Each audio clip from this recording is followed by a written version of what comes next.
Comment vendre et motiver n'importe qui? Moi, c'est ce que j'appelle les cheat codes de la vie. Donc, c'est vraiment ce que je vais t'enseigner là dans cette vidéo. C'est vraiment pour moi à l'origine de chaque centime que j'ai gagné avec mes business sur le web depuis 2011. Et voilà, donc la grande question aujourd'hui, c'est la question à 1 milliard. C'est comment motiver quelqu'un à faire quelque chose, que ce soit te motiver toi-même pour tes objectifs, que ce soit motiver tes amis, enfin, on pourrait parler de ton équipe, du leadership, que ce soit pour motiver tes clients à acheter quelque chose. Le principe que je vais t'enseigner ici, il est vraiment universel et je ne connais pas de meilleur principe. Si tu passais l'année entière à étudier et appliquer uniquement ce principe-là, ça changerait beaucoup de choses si tu ne l'as pas déjà maîtrisé, évidemment. Et je pense qu'on ne le maîtrise jamais assez. Ok, donc... avant de commencer, déjà peut-être si tu ne me connais pas qui je suis, donc moi je m'appelle Damien P, je gagne ma vie sur le web depuis 2011 et je suis partenaire business pour Infopreneurs Avancés. Et donc je partage mes découvertes pour les entrepreneurs de tous les niveaux ici sur YouTube gratuitement. Voilà. Donc, quel est ce cheat que j'utilise moi pour me motiver déjà et pour motiver les autres? Donc, il faut comprendre que qu'est-ce que c'est la motivation? La motivation, c'est une tension. D'accord? C'est une tension entre ton état actuel et ton état désiré, ton état idéal. D'accord? Donc ça peut être plein de choses. Ok? Ça peut être tes finances, ça peut être ta, je sais pas, ton état physique, ça peut être avec tes relations, ça peut être la manière dont tu fais la vaisselle. Peu importe, on a un état actuel qui est frustrant. Donc on a une frustration. Il n'y a pas de tension, hein, frustration. Et puis, on a un état de désir, hein, d'accord? Désir. Hein, donc, en fait, on pourrait dire état futur. Comme ça. Okay, donc, du coup, on a cette fameuse tension. Et cette fameuse tension, entre l'actuel et le futur, elle représente la valeur perçue. D'accord? C'est la valeur perçue de la chose en question. Donc plus la tension elle est forte, plus la valeur perçue elle est élevée. D'accord? Donc plus tu es dans une frustration, plus ton désir est grand. Genre par exemple si tu es je sais pas, SDF et que tu veux devenir milliardaire par exemple, c'est assez malsain mais bon. Donc là on est sur une très grosse tension et donc du coup la valeur ici, le gap est énorme, d'accord? Alors que si, je sais pas, la personne, on peut prendre un autre exemple. Donc si la personne veut perdre 2 kilos, ou alors 30 kilos, la valeur perçue n'est pas la même. Ok? Et après, c'est pas qu'une question de kilos, ça peut être 2 kilos pour une personne, 2 kilos pour une autre. Mais pour une, ça va représenter, je sais pas, l'acceptation de soi, ça va représenter peut-être, je sais pas si c'est un top modèle, ça va représenter aussi sa carrière, ça va représenter beaucoup de choses, ces 2 kilos, alors que pour une autre personne, ça va être juste, voilà, histoire de faire fondre un peu la bouée des fêtes de Noël. Mais c'est pas le truc qui va l'obséder, alors que pour une autre personne, la frustration de 2 kilos peut être intense. Donc c'est pas seulement qu'une question de nombre. Ok, donc on a cette tension, et cette tension, elle est là. Cette tension, tu peux pas créer le désir chez quelqu'un, d'accord? Quelqu'un désire quelque chose, bah il désire quelque chose. S'il le désire pas, il le désire pas. Tu peux pas arriver et changer ça. Tu peux le faire pour toi, c'est ce qui est difficile, mais qui est faisable. Mais on a déjà des désirs intrinsèques et on peut amplifier ces désirs, d'accord? Sans rentrer dans les trucs trop chiants, mais finalement, tout est lié à la pyramide de Maslow. D'accord, et donc du coup on a des besoins physiologiques ici, après on a des besoins, il y a des besoins c'est physiologique, c'est sécurité, après ensuite il y a des besoins je sais même plus par cœur, t'as appartenance, tu as besoin de respect, etc. Et en haut t'as la self-actualisation, voilà. Bref, et donc du coup, tout est lié à ça, donc au final, par exemple, perdre ces 2 kilos, ça pourra être lié à un besoin d'appartenance, par exemple, d'accord? Ou un besoin de respect. L'argent, la même chose, d'accord? Et donc, du coup, au final, tout est lié à ça, donc on peut, en comprenant finalement de quoi on a vraiment besoin avec Maslow, c'est un super framework, tu vois, je veux dire, c'est ce genre d'idées qui sont chiantes, je veux dire, si je te fais une vidéo sur la pyramide de Maslow, enfin, je veux dire, je fais 3 vues, quoi, tu vois, pourtant, ce framework, il est très intéressant pour comprendre les drives profonds. Donc, on a Donc on a ces associations, donc tu vois, bon, gagner beaucoup d'argent, ça peut être pour gagner en estime des autres, ce qui n'est pas forcément la meilleure stratégie, mais tu vois, on peut avoir fait cette association. Et donc elle est là, et nous, on peut à titre personnel faire ces associations, mais quand il s'agit de motiver quelqu'un d'autre, c'est lui qui fait ces associations, et c'est compliqué de venir transformer le désir, ça demande beaucoup trop d'énergie, et c'est pas ce qu'on fait avec de la publicité, avec du marketing. On va se servir de l'existant, parce que c'est beaucoup plus facile. Et donc qu'est-ce qu'on va faire ? Nous, ce qu'on va faire, c'est qu'on va, on veut vraiment, donc, je vais essayer de t'expliquer ça dans l'ordre. Donc, on va, premièrement, donc, comme je disais, se servir du désir existant. D'accord ? Deuxièmement, on va construire une histoire dans son esprit. Ce qui est très important pour utiliser ses forces, c'est de le faire visualiser. Il faut qu'il puisse se visualiser sa situation actuelle, d'accord ? Et plus il arrive à visualiser sa situation actuelle avec les frustrations, comment il le vit, si tu lui fais revivre des expériences qu'il a vécues au quotidien, qui le font souffrir, je sais pas, te réveiller tous les matins à 6 heures alors qu'il fait -10 dehors, pour aller prendre le métro, gratter les vitres de la voiture, d'accord ? Donc là, tu rallumes la frustration, tu vas vraiment utiliser une histoire interne. Là, l'erreur que je vois souvent, c'est que la personne, elle dit « tu es frustré parce que, je sais pas, tu dois travailler pour un patron ». Mais ça active pas suffisamment la douleur. Nous, on veut peindre l'histoire. On veut qu'il vive le scénario de manière la plus claire et avec le plus de vivacité possible pour que rallumer la douleur. Parce que vraiment, le cerveau fonctionne par association, tu vois. C'est-à-dire que tu vas avoir une situation, et à chaque situation, tu as une émotion qui est associée, plus ou moins forte, d'accord ? Et donc du coup, simplement en redécrivant cette situation-là, ça réactive l'émotion. Par contre, en parlant de l'émotion, ça ne va pas activer le scénario. Si je te dis tu es frustré, ça ne t'active pas de la frustration. Si maintenant je te parle d'un scénario où effectivement tu es frustré, on ne peut pas te lever à 6 heures du matin, tu as encore les croûtes dans les yeux, tu as mal dormi cette nuit, tu as un boulot de fou qui t'attend, c'est lundi matin, tu sens que tu n'as pas l'énergie pour aller bosser, que ton patron, tu sais qu'il va t'engueuler parce que la semaine passée, il y a quelque chose qui s'est mal passé parce qu'un client a fait de la merde, mais ça va te retomber sur la gueule comme d'habitude, t'as Michel, ton collaborateur qui arrête pas de te faire des crasses, qui est détestable, machin, je sais pas, tu vois. Donc du coup, si je décris la situation, effectivement tu te retrouves dans cette situation, tu vas dire, putain, c'est moi, tu vois. Donc c'est là où il faut aussi connaître la personne qu'on a en face, et pouvoir se mettre dans ses chaussures et raconter les choses frustrantes dans sa vie, comme ça on peut atteindre les émotions. Donc du coup, ça c'est comme ça qu'on crée, c'est comme ça qu'on intensifie l'actuel, d'accord ? Donc on intensifie, en étant extrêmement précis sur ce qu'on raconte, on intensifie la frustration, et donc du coup on intensifie le gap, on intensifie la tension, et donc on intensifie la valeur perçue, d'accord ? Notre but en tant que marketeur, c'est de créer de la valeur perçue. Donc on va amplifier l'actuel, on va faire la même chose pour le futur, c'est-à-dire que le futur c'est quoi ? On a tous un idéal, qu'on veut atteindre.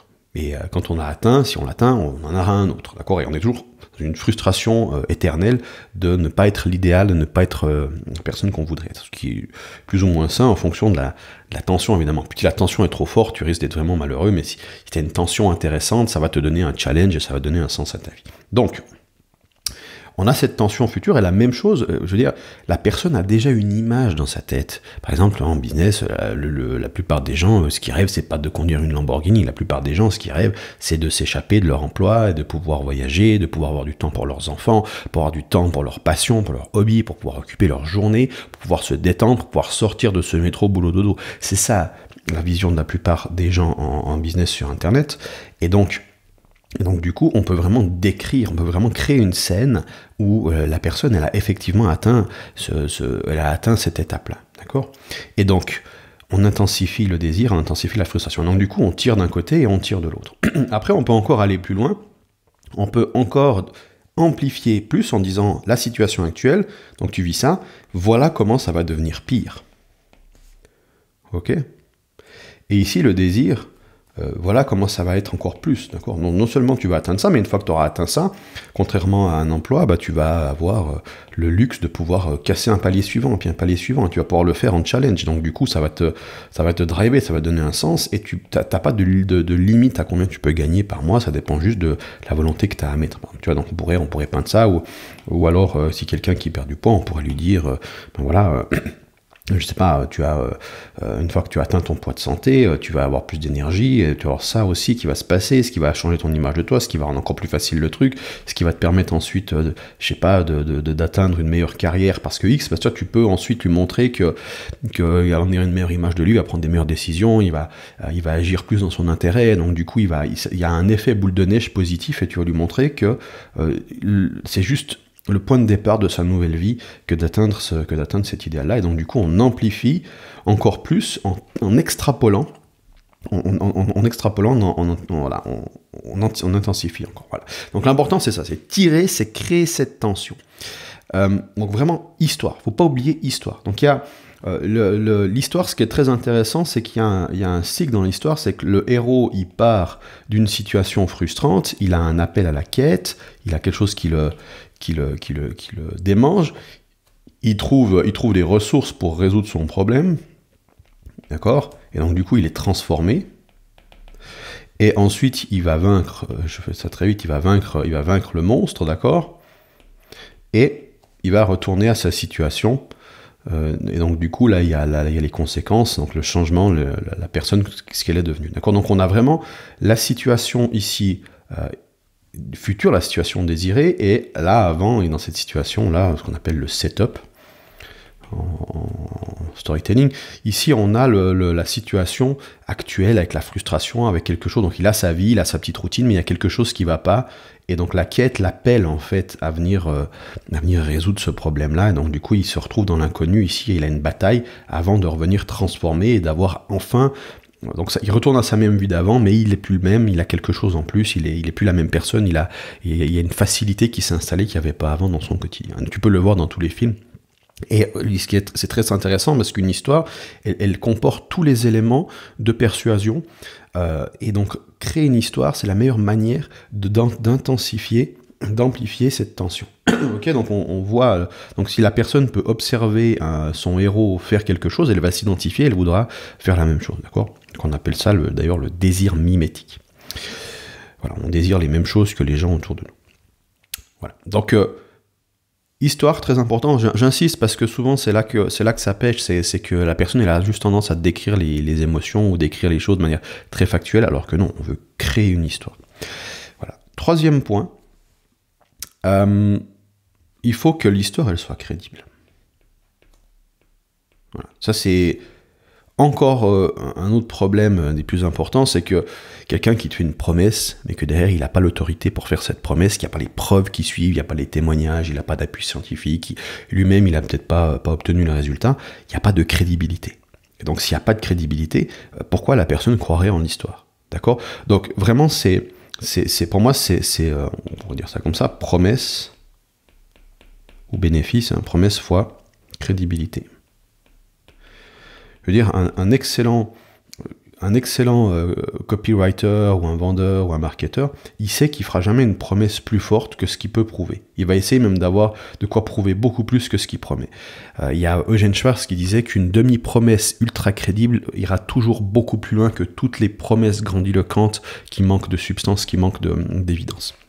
Donc, si tu vois que ça vend pas, souvent, donc, essaie de bien comprendre, est-ce que déjà je suis dans la bonne direction avec la personne, mais est-ce que peut-être je fais une trop grosse promesse qui manque de crédibilité, donc du coup, je vais réduire ma promesse, je vais réduire, tu vois, le futur, ou enfin surtout le futur, qu'est-ce que je lui peins, et est-ce que je suis capable de lui apporter ça, tu vois, si il désire le truc, mais qu'il se dit, non mais oui, ok, c'est ce que je veux, mais lui, il va pas pouvoir me le donner, parce qu'il m'en a pas donné la preuve par A plus B que ce qu'il raconte, c'est vrai, ça va marcher, donc il va pas te croire, donc du coup, tu vas pas pouvoir le motiver dans ta direction. Ok? Donc, je vais faire un peu de place. Tac. Voilà. Donc, crédibilité. Quatrième point, on va proposer une solution supérieure. Donc ici, qu'est-ce qu'on fait? On va canaliser le désir dans ta solution. D'accord? Parce que, comme j'ai dit avant, on ne peut pas changer les désirs. Par contre, on peut changer le comment. Comment il passe de A à B, comment il passe de l'actuel au futur, comment il passe de la frustration au désir.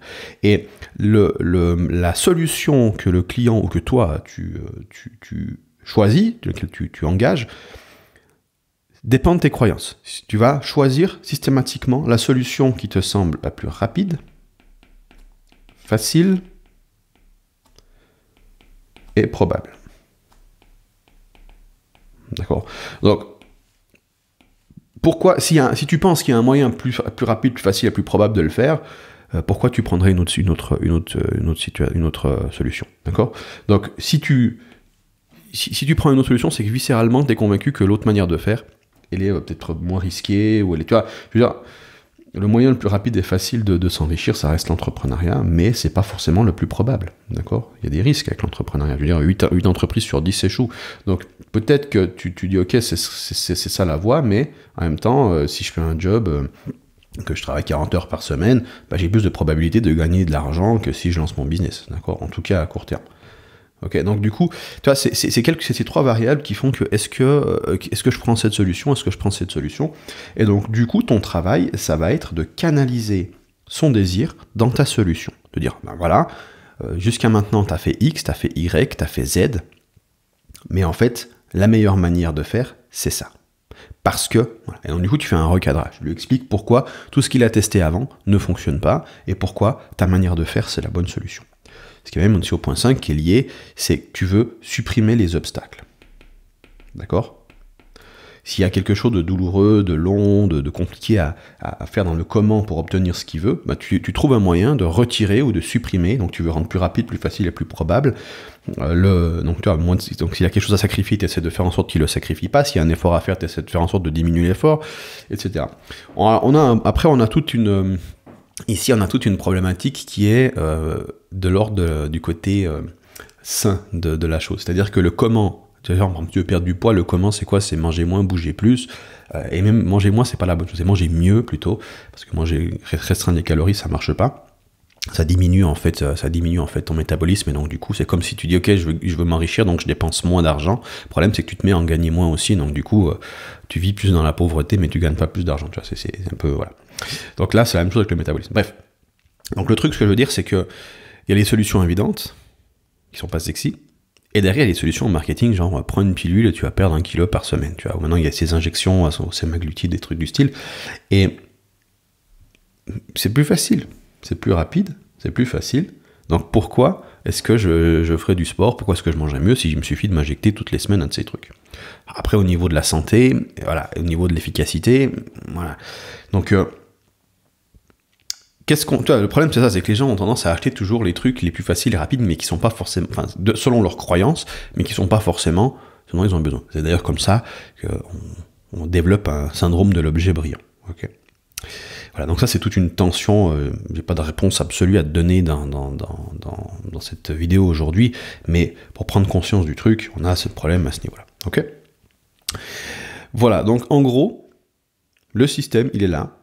Si tu maîtrises ça, si tu comprends ça déjà, moi quand je crée un argumentaire, quand je crée une vidéo, quand je veux me motiver, je réfléchis toujours à cette tension actuelle, future, j'essaie d'être le plus clair possible sur les deux, et derrière, je cherche un comment qui me motive, j'essaie de...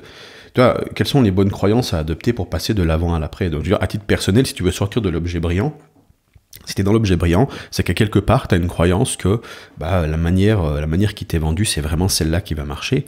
Mais quand tu comprends que la personne qui te vend ça, elle a des intérêts financiers derrière, et donc du coup, elle va pas forcément te dire toute la vérité sur le truc, elle va juste arranger la vérité, hein, c'est un peu par principe d'un marketeur, tu comprends que peut-être ce qu'il raconte, c'est pas ça la manière la plus rapide, la plus facile. Donc du coup, en changeant tes croyances, tu sors de l'objet brillant. D'accord? Donc cet outil-là, il est très utile pour reconditionner son comportement, dès que tu comprends ça. Ok? Voilà, donc ça, c'est vraiment créer de l'attention. Je te laisse regarder encore une fois ou une ou deux fois cette vidéo parce que vraiment, enfin, si tu apprends, tu comprends ça.